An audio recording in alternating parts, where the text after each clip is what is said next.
Theme song. Hello and good evening, esteemed colleagues. Welcome, of course, to Aaron's Grando's book review slash. Okay, I was looking at the book screen. I didn't club. realize we were doing like fucking Aaron's gay reading corner. With me today is, of course, Professor Morton, illustrious reader, amongst other things, of books. Periodicals.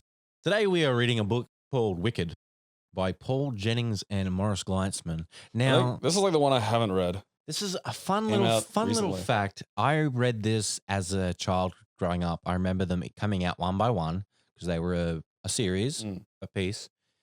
And it was strange, man. It was really strange. And then you and I, when we started the Round the Twist podcast, looked into Hugely popular. old mate Paul Jennings Yeah. and Morris Gleitzman, because they wrote this together. And then we found out they swapped wives, essentially. Because Paul Jennings is married to like who was once Morris Gleitzman's wife. Yeah. Which Or is isn't- it the other way around? No, it's that. Like Okay, they okay. might have like I don't know. They might have fucking just gone tradesies. But yeah, because the thing is, they got divorced and married over the course of the book getting written. I know And that's hectic. It's such an obvious window into something. Like you can't necessarily nail And down that's what why I'm you can come up with some fairly firm suspects. so enthused to read this now because I want to see if we can pinpoint. Yeah, the short story where Gleitzman found out that Paul was knobbing his wife. Yeah. It's like, is there a story called The Horny Cunt That's in My House? There should be. Yeah, there has to be now. I mean, that is really funny. I know. It's Like, because fantastic. normally there's no way to find out about that shit or find out why. Like, it might just be a curio. But the fact that you can like find out when this happened and that it took place over the period where the pair were writing a book together, it's like, I mean, maybe there was something there before. We don't know. But the letters that we've managed to arrange spell out something very entertaining. At least for like a largely reformed, like it was bar work that turned me into a gossip junkie. Like, because I generally don't care. But then people, when you work at a bar, will just tell you shit. Oh, so sloppily too. And that's Yeah. the best part because it's delivered. It's just And like, yeah. And that's just the fucking customers, you know. Then there's just all the shit that goes on with the staff. And Oh, Lord. there's just nothing else. Like your job is this weird hyper-social fucking situation. So you just get, you know, it's like, oh, something happened to someone. Oh, fuck it. I need to hear this. Yes. Yeah. So I'll read you the little intro here. This is the sort of, what is it? Synopsis, I guess. Dawn and Rory are being attacked, but their parents don't believe them. Serves them right. Gramps does, but he's a bit off the planet. With slurping slobberers, steel sheep, and giant frogs after them, how will Dawn and Rory survive on their own? All 6 books in one. It's wild. It's wacky. It's wicked. So is this like short stories or is it like a story It's about? a storyline. So it's 6. It's essentially a story over 6 books. Okay. And each chapter is sort of told by one of the siblings, and then it switches to the second chapter will be told by the next. Actually, no, sorry. They switch halfway through the chapter. Or do they? I don't know. We'll get to it. I'm going to read Dawn's part, and you're going to read Rory's part. Oh, Christ. Because people want to hear that. Do they? Yeah, no, people want you to read. Those knobs. All right, you ready? This counts as work. Yeah, well, I'm not ready. I mean, No, just to like listen and absorb. Yeah, sure. I mean, I can do 2 things at once. Okay. They all reckon I'm a worm, a grub, a monster. I could tell from their faces as I ran out of the church and from what they were saying. You're a wicked girl, hissed Miss Kinlock from the Wool Growers Association. Oh, like fucking the old ladies from the Wool Growers Association. Like, nothing but a pile of moral hypocrites. I didn't blame him. I'd probably think the same if I saw a kid do what I'd just done, ruin her own dad's wedding, leave a church in uproar and a bride in tears and a minister in shock. I showed me titties. I wish Dad had listened all those times I tried to talk to him. But parents don't listen when love's made them dopey. You've to just go along with their mad plans and hope everyone doesn't end up in the poo. I mean, is this actually the story is starting with a girl upset at who her dad is marrying? Yes. All right. Like, stops again. Maybe I'm wrong. But Aaron, Yeah. maybe I'm not. You know? Yeah. That's we've got some thematic correlations here. Yeah. That's what I was telling myself this afternoon in church while Miss Conti from the cake shop was playing Here Comes the Bride on the organ. It'll be okay, I said in my head as Dad and Eileen stepped up to the altar. We can get through this. Dad's a really good dad, even though his brain has turned to confetti. And Eileen's not a bad person, even though she does dribble a bit when she loses her temper. We'll be right. They actually wrote we'll be right. She'll be right. I wanted to believe it heaps, but it was no good. My neck was hurting. I always get neck tension when I try and lie to myself. I thought a curried egg sandwich might help. I reached for the one next to me on the pew. The one I pinched from the caterers when we dropped into the scout hall on the way to church, checked the glitter ball had arrived for the reception. I think this is what they call Australian representation, and it makes me uncomfortable. I heard the bread hadn't gone too hard in the heat. Rev Arnott's voice was pretty quiet, and I didn't want to disrupt the ceremony while crunching. I lifted the sandwich to my mouth and froze. There was a slug sitting on the bread, looking at me. It was more of a worm than a slug, slimy and sort of veiny. I'd never seen one like it before, and Dad's a shearer, so I've seen lots. It's a penis. It's detached. It's gone mad. It's tasted blood. You wouldn't believe some of the things that crawl out of sheep's bottoms. I love that because you were not ready for where that sentence was going at the start of it, and you could hear it. That was a journey we all got to go on. I glared at it and went to knock it off. That's when I saw Rory glaring at me. You'd think grown adults would know better than to put two kids who hate each other side by side on the same pew. Even love-fuddled adults with new shoes that are hurting them a bit should know better than that. But Dad and Eileen were determined. She's your stepsister, Eileen had hissed to Rory when we got to the church. Sit next to her. Oh, Mum, Rory had moaned. Dad had taken me on to one side and given me a pep talk.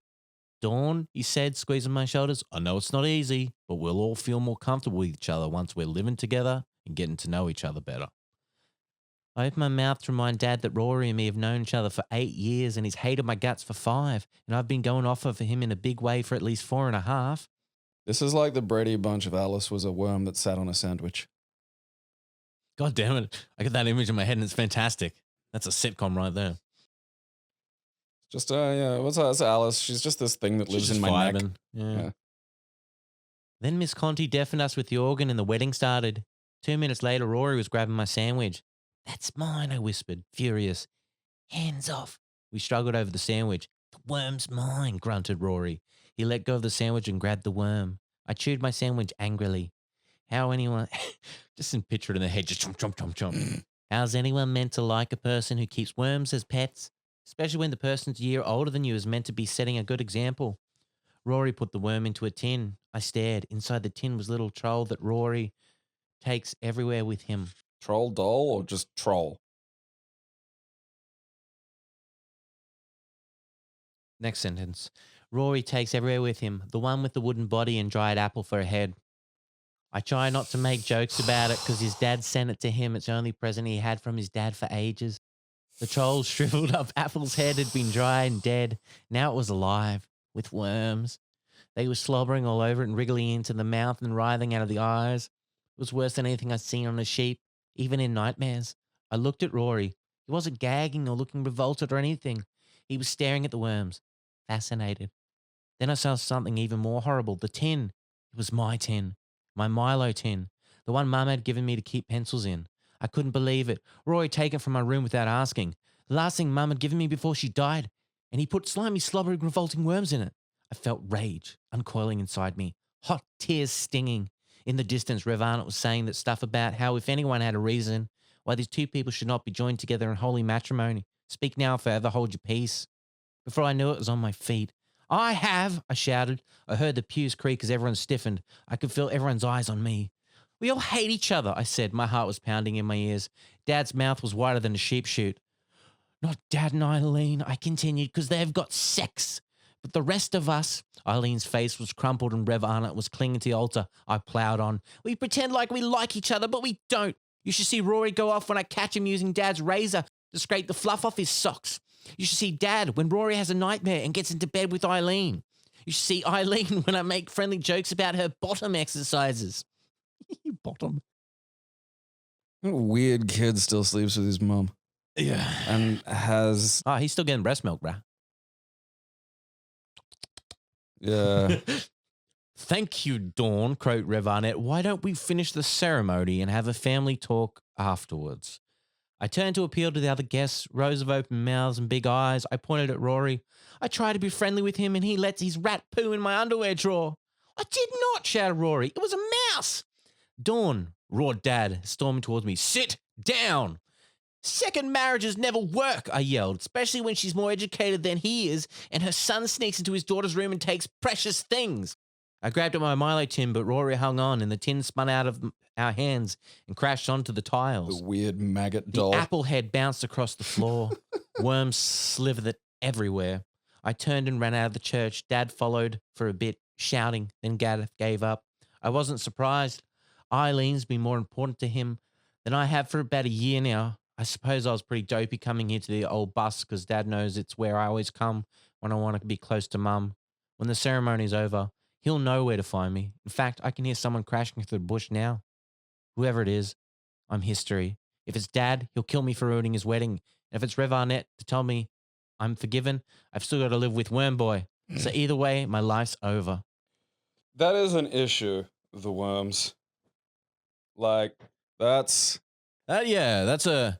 Having a Milo tin that you care about is kind of sad, but also understandable. Yeah, that's sentimental. Having it was like, okay, it's a troll doll. And then it's like, okay, so it's either going to be a doll or some kind of troll. It's like, no, it's like an apple filled with worms and like some other shit. It's like, some kind of effigy. yeah. Effigy, I think, is a better term for that. And like, if you again, you got to add these things together. That's that plus sleeping in the mother's bed when something scares him. That's like, all right, we need to medicate this child heavily. Just whatever the fuck will zonk him out for the next 10 or 15 years. I think Rory is whoever's cheating with the wife. Because he's always getting into bed with her. Oh, right. Okay, so we're going like to that's what I'm thinking. To the meta commentary of Gleitzman and Jennings. All right, because I was thinking about the narrative and I was like, all right, hang on, that's confusing me. That's adding some fucking... No, I won't add anything to the narrative yet. Some fucking wrinkles way to too this. early. I'm not doing voices. That's cool. Big bad Dawn. Everything is big about her. Big muscles, big head, big mouth. Worst of all, she's my sister. Well, stepsister to be exact. It's not the same. A real sister wouldn't have made a fuss in church over a Milo tin. A real sister wouldn't nearly have let my grubs escape. A real sister wouldn't have... what the heck. I knew where she was hiding. Grubs. Man, like seriously, that's... I can't... He likes them. Yeah, there's not like my apple, it's my grubs. Yeah. Everyone from the wedding was looking for her. Fancy standing up in church and objecting to the marriage. What a hoot. I have to give her full marks for that. I wish I'd thought of it myself. I didn't want Mum to marry Jack any more than she did. Jack. The bus, that's where she would be. That was her hideout. I tucked the Milo tin under one arm and walked along the side of the creek for a while. Then I took the shortcut through the dead cow clearing. What? This is like such like this is what you call regional Australia. It's not quite the bush, but it is absolutely not civilization. Like that's what you live in, a region, not like, a city or a suburb or an area or a space. Fucking region. Yeah. This is where you still have things that you can politely describe as Australian culture. Dude, that was at Glen Innes. Yeah, actually, yeah. When I used to go and vacation there, like Glen Innes is the kind of place that would have a dead cow clearing. Stay with Grandma. There's one big Woolworths. Like there's just that's it. There's the one big Woolworths. The dead cow Woolworths. There was one like video shop, and it wasn't a brand name video shop. Next to the dead cow video shop. I reached the fence of the wrecker's yard and peered in. Oh, the fucking wreckers. Did you ever play on a wreckers? Yes. Hey, you know what's fun? Pointy metal. Rusted? Oh boy. I reached the fence of the wrecker's yard and peered in. There it was, a rusting hulk right in the middle of the yard. Broken windows, grass spouting out of the petrol cap, not a speck of paint left. A tree growing right through the bonnet, and the whole thing leaning drunkenly to one side. The bus had carried its last passenger, that was one thing for sure. Last passenger, what was I thinking about? I was that last passenger. I had my crook leg to remind me of that. I climbed through Dawn's secret hole in the bent iron fence. I'm glad they added in the bent iron fence, though. It was an important factor I of that climbed sentence. through Don's secret hole. I know you're in there, Dawn, I said under my breath. Inside the yard, I crept past the remains of a 68 Ford and around a pile of dented hubcaps. I didn't want Dawn to hear me, so I picked my way forward carefully. I reached the bus and hopped quietly onto the first step. Oh, dude, he's going to hitman her. I stopped. I didn't want to go in. I'd been on that bus when it crashed. That terrible crash that I still couldn't remember anything about. Well, then how do you know it's fucking terrible, you smartass? Yeah. Might have been the fun crash your mum died in. She Or might your have been dad having died in, whichever one it was. His life. Okay, yeah, it's a... Father, Yeah, yeah. his dad, yeah. Because Dawn's mum was driving the bus. Yeah. But there was no time for that now. Wow, actually, now that this is all taking place on a single bus, it is just screaming, I'm writing about my weird relationship issues. Dude, That crashed. it's too... My relationship is a bus that crashed. Oh, man. My friend was driving it. This is the first book. So So awkward. good. Dawn was sitting in the driver's seat with tears in her eyes. You, she spat out. Worm boy, where's your rotten apple man? She shouldn't have said that. Like I was feeling a bit sorry for her sitting in the very seat where her mother had drowned. But when she rubbished my apple man, I could feel my face burning with anger. I'm sorry, that's a hard sentence to take seriously. No, it really is. Like, She that's was my apple man. My apple man. my apple man. Well, my dad gave me that apple man. I yelled. What I love is apple man is hyphenated. I feel like that adds something Wait, to it. really? Yeah. Apple-man? Yeah. Excellent. Don't you? She wouldn't even let me finish. Your dad. Don't give me that. Where is he then? What sort of dad goes off and never writes? Never sends a present, not even a Christmas card. My dad gives you stuff all the time. The only thing you've ever got from yours is a rotten apple. Oh, no. His dad didn't die. He's gone away. He was just on the bus. Jail or just Doesn't wandered know. off? Yeah. Well, no, I'm trying to guess. It'll be one or the other. Just wandered off. Yeah, I'm picking just wandered off as well. Because if my kid kept worms, I'd be like, I'm out of here. I'm not even bothering to fix this. I ran down the aisle between the sagging seats and put my face up close to Dawn's. I shouldn't have said what I did. Not when she was sitting right where it was when it happened. But I was really mad. What about your mum? I yelled. She wanted to get away from you so bad that she drove the bus off the cliff into the river and drowned. Whoa! And nearly killed me too. Excuse me, you little shit.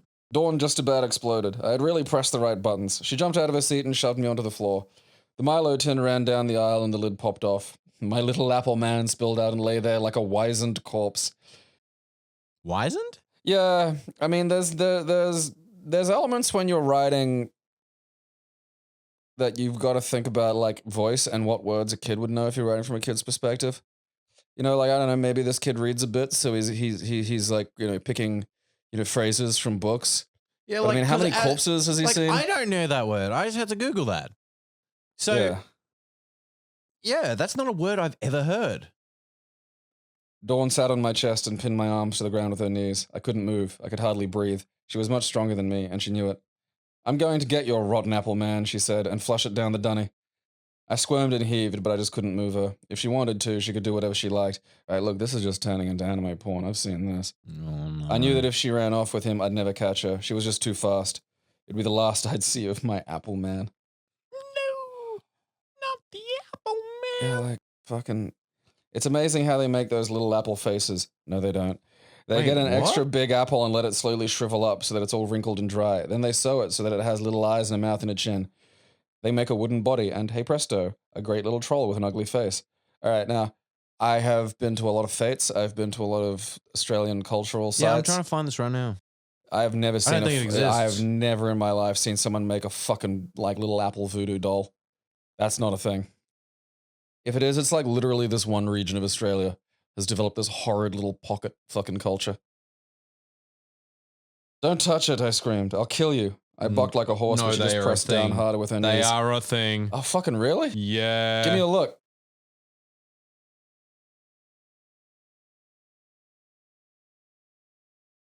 There's a few different kinds. Oh, the They ones of old definitely people are worse. exist. I think those should be gone. Yeah, I agree. Just I don't. no one's allowed to have little apple men. How about that? That's the new. Also, if that's the new way. you had an Apple Man or have known of someone with an Apple Man, please post in the comments. We want to hear from you. Post in the comments along with your address so I can find you. And We would like to examine you. yeah, I just want to measure your head. It will be an apple head. I bucked like a horse, but she pressed down harder with her knees. It's got worms, she said. Horrible little slobberers. I knew that. I twisted my head sideways and looked at them. I was a bit worried when I first saw them. What if they ate the whole apple head off the doll? Oh, it's like the ship of Theseus, but it's like, you know, you got the fucking... what if my head was like, had a worm in it, and then eventually it was just all worms and my head was gone? Would I still be me, but with worms' heads? It depends. Have the worms eaten enough of your brain to retain your like psychic imprint? See, this is why philosophy is hard and should only be done by robots. Yeah, true. Dad would be sad if his present got ruined. The funny thing is, though, the Apple Man never changed. The slobberers must have eaten something, but what? They couldn't have been eating the apple or there'd be none left. My arms were starting to tingle with pins and needles. Dawn's knees were wobbly. Give in, worm boy, she said. Never, I said. So we just stayed there on the floor of the bus. I stared up into her ugly mug and she glared down into mine. I decided not to look at her, so I fixed my eyes on a seat where the skeleton of a dead goat had sat like a ghostly passenger from the past. Huh? How the heck did that get there? It must have wandered in and died. The image of the skeleton sort of locked itself in my head.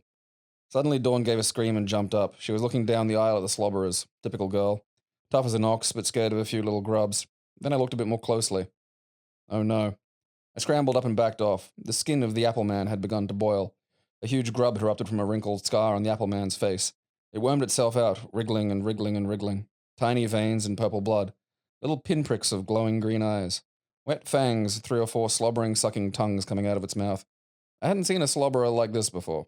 Maybe they were changing. It crawled towards us, followed by another, and another, and another. Each one the same. It was weird. They slimed out of the Apple Man's eyes and ears and hair. Soon there were 20 or 30. They advanced towards us in lines like an army of little snakes. I'm out of here, shrieked Dawn. Suddenly the slobberers stopped. They reared up as one and seemed to look about. They turned and slithered in panic toward the door. Hey, I yelled. Come back, she won't hurt you. It seems funny to say this, but I didn't want to lose them. Since they had been living in the Apple Man, I had come to like them even though they were pretty yucky. They were a bit like tenants renting a house. They lived in the Apple Man, and they didn't really do any harm, and no one else had anything like them. I grabbed the Apple Man and ran outside the bus. The slobberers were lined up some distance away. They stared at the bus and seemed to be making a frightened, slurping noises. Their little tongues flicked in and out. Weird. It wasn't Dawn they were frightened of. She had run out and was already climbing through the hole in the fence, heading for home as quick as her legs could take her. What a chicken. No, the slobberers weren't scared of Dawn. It was something to do with the bus. To be honest, I thought it was a bit spooky myself. I walked up close to them and put the Apple Man down on the ground. Come on, guys. Come home. Come home to Daddy. It actually says that. I did not ad-lib that. Fuck one. off. No, it says come home to Daddy. Show me right now. I need to witness And this. Daddy's capitalized. I'll be damned. In a flash, they streaked across the ground and towards the Apple Man. They wormed and wriggled and fought each other in their hurry to get back inside. There was a bit of a traffic jam at the nostrils. After a few seconds, they were gone, and everything was back to normal. For now, anyway. I picked up my Apple Man and headed back to the bus. I went inside and put him back in the Milo tin. No point taking risks. I couldn't take the chance that my little slobberers might escape again. These things were weird enough already. I jumped out of the bus and walked toward the hole in the fence. I was glad to be leaving. The slobberers didn't like that bus, and neither did I. Goddamn, man. Come to Daddy. So let's unpack. Let's unpack. There's a lot. There's a lot. I feel like there's a bit. This is one of those, like, you can just get away with writing this shit when, like, kids don't understand, like, themes and subtext. But that's the thing is, as a kid reading this, you know it's wrong. Oh, yeah, Like, no. and that's why you enjoy it, because it's so abnormal, and it's... This is verging on Cronenberg for kids. Like, Yeah. this is something I've always said about Paul Jennings is, like, the one that sticks with me is that weird fucking thing about, like, the garden gnome that had the little mouth in the back of its mouth. And the kid hated it. And I kind of get that, but also he chiseled the mouth out. And then the little mouth just rolled up and inside his mouth. And it's like, why did you ever think that? Wait, what? You don't remember that? No. Wait, Yeah. what was the second part? So he chiseled out the yeah, mouth. so his parents got like a fucking garden gnome, right? Yeah, and he yeah, hates the garden gnome because it's creepy and weird. Yep. And he's staring at it one day because, you just stare at shit that you find creepy and weird. And he notices that like the garden gnome's got its mouth open. And way in the Okay. back of his mouth where the uvula should be is a tiny little other mouth. Okay. And so it's driving him nuts because it's all he can see now when he walks past the fucking gnome is this weird little other mouth. For sure. And so he chisels the fucking little circle of other mouth out and it rolls like by itself onto him. And then, and then goes inside his mouth. And then it just lives. Now he's got another mouth in his mouth. Does it talk to him or anything? I can't remember. I've always been hooked up on that because it's such a thing. I need to read that. I have to look that one up. Do you remember what it's called? No, I can't remember what it's called. It's in one of the earlier books. Like I'm sure if you just look it up, like a fucking mouth and a gnome, something will fucking come up. Because I can't imagine there's a lot of other search results for that. At least I fucking hope there isn't. All right, so we'll unpack. So Dawn's father is marrying Rory's mother. Uh-huh. And Dawn's father was widowed when Dawn's mother crashed the bus into the river with Rory on it when he was younger. So that's how they're connected. Yeah. And they ruined the wedding. They've had a scuffle. The worms have fled. This is the first sign that these worms are fucked. Yeah, like... Because worms don't flee. Well, yeah, well, they not a lot of the ones you're going to find in Australia have glowing eyes and behave in a collective manner that suggests intelligence. And if I saw that, I'd apply fire. Yeah. Because that's fucked. I don't want to be dealing with anything. See, the thing about, like, being an organism... Like, yeah. fangs. No, there's a lot of concern. Worms don't have details fangs. There. I don't like... There are worm-like They're shapes, tubes. but, like, yeah, not worms. Nothing is going to fit in a fucking apple. Like, unless you got some kind of weird munted lamprey or something like that. But even then, those don't have eyes. So let's just read this part again. Tiny veins in purple blood. All right, so you can see the purple blood pulsating through. That's kind of normal for a worm. Yeah, to have you can sort of usually purplish blood. You can usually, see you can see stuff going on, and some of the blood looks kind of purpley. It's like, yeah, when it's not out of something, I think that's like what deoxygenated blood looks like, because the oxygen has the gives it the redness. Little pinpricks of glowing green eyes. That's Okay. not right. Now, when you say glowing, I assume like cat's eyes. Yeah, that kind of shine. Yeah, Not a phosphorus glow. no. Because the thing about that is like eyes work by absorbing light. They don't. If your eyeballs project light, you're not going to do a very good job of like seeing fucking anything. Yeah. And it's kind of the fault of every goddamn. I know glowing eyes look cool, but like they don't work. Yeah. Wet fangs and 3 or 4 slobbering, sucking tongues. Okay. Yeah, no. They've got tongue. Well, they have mouths. Yeah, and like more And than one fangs. tongue, which I don't think's fucking, to code. And like how the thing that it doesn't say here is kind of how big they are.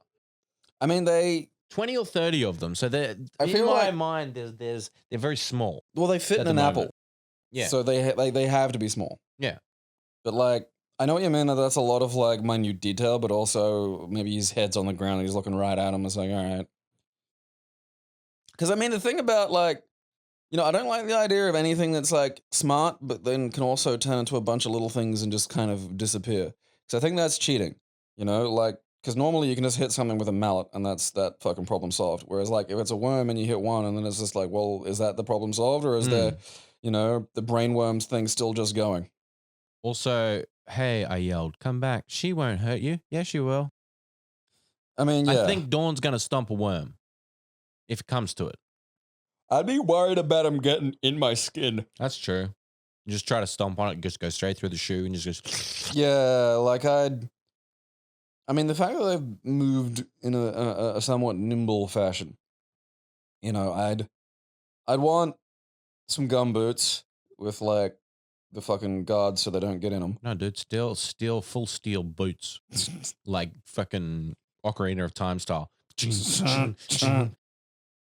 I'm a stomping. Let's unpack this part because come on, guys. I said, come home to daddy. Like, Kids shouldn't call themselves daddy. No, I don't think I've ever heard a young boy refer to himself as daddy, unless. But that's I'm thinking from my upbringing. Yeah. I'm not talking about current because I could imagine, like, you know, it's a bit easier current because there's so many. Oh yes, daddy and stuff. You know, Yeah. it goes around and kids imitate. I could see maybe the like turbo gay kid saying it. But yeah, it's just You know, very, the one you don't have to wonder about. It's very odd because he hasn't known these worms long, and it Can seems. can one ever really know a worm? I don't think I know Earthworm Jim pretty well. I mean, like again, the something's afoot. That is like the thing of it is like that whole thing about just oh yeah, there's a goat skeleton. Like I haven't had that exactly, but I just understand that kind of thing as like just something you'll see in, you know, these bummer fucking towns. Mm. Like, because I've had relatives that have lived like, you know, in places like that, like just in outer Innisfail, Yeah. which I will never not call Anusfail. Yeah. And, you know, going up there and like fucking, what was it? It was like 1996. And just, God, you still got an Atari 2600 that's hooked up to the TV. Ugh. Yeah. It's just like, that's just this fucking place, you know? Yeah. So this has been the first episode of the book club. This is a patron incentive. So if you are a patron, please keep an eye out because in the patron Discord and on Patreon, I'm going to be posting an email address. And to this email address, because you are in the book club, you can post reactions. What I want you to do is a bit of homework. You're going to get a bit of give and take, you know? We can't be doing all the work here. Is read the book with us. If there's a part that you want to talk about and stuff, send me a little video snippet of you talking about it, or send a text and I'll do it text to speech if you're not comfortable being on video or anything like that. Just write it and we'll or read do it. do your audio voice. No, I want to make it interactive. Okay. You don't have to, as I said, you don't have to do video. You can just record voice. You can just do text. Up to you.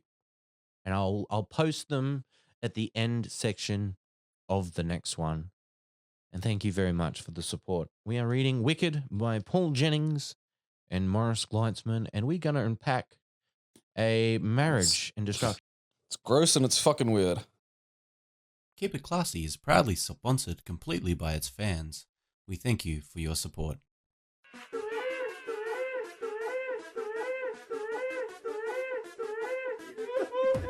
It expanded somehow. I'll have you know